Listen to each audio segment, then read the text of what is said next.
Aujourd'hui, on se retrouve pour la 4e et avant-dernière vidéo de la série Les femmes dans l'agriculture française. Si vous n'avez pas vu les 3 premières vidéos de la série, je vous invite à les regarder en cliquant sur les liens dans la barre de description de la vidéo.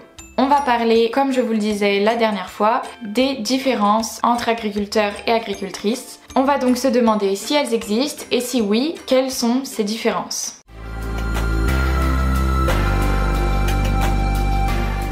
Pour commencer, les statistiques montrent que les exploitations féminines ont plus recours à la vente directe et en circuit court. Alors on parle de vente en circuit court lorsqu'il y a entre le producteur et le consommateur un intermédiaire maximum, mais ça ne veut pas forcément dire local. Elles sont aussi plus diversifiées avec un plus grand nombre de productions et proposent plus souvent un hébergement touristique ou des activités de loisirs. Il semblerait que les femmes soient légèrement plus engagées dans l'agriculture biologique.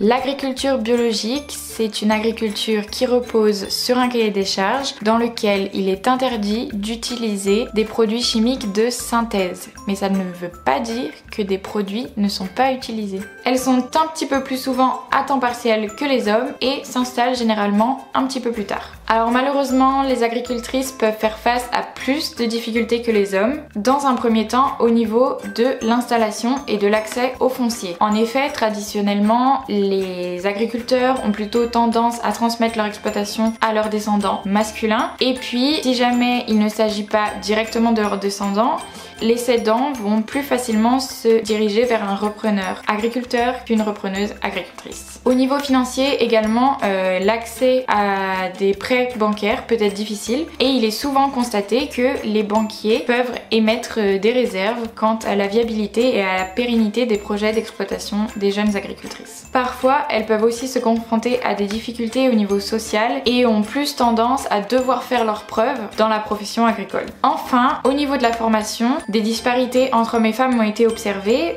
Par exemple, dans certains règlements de stage, il est spécifié que les étudiantes n'ont pas forcément le droit de rentrer dans les stabulations car c'est jugé trop dangereux. Entre nous, je suis pas sûre qu'un homme soit plus résistant face à un coup de sabot d'une vache qu'une femme, mais bon, c'est un avis.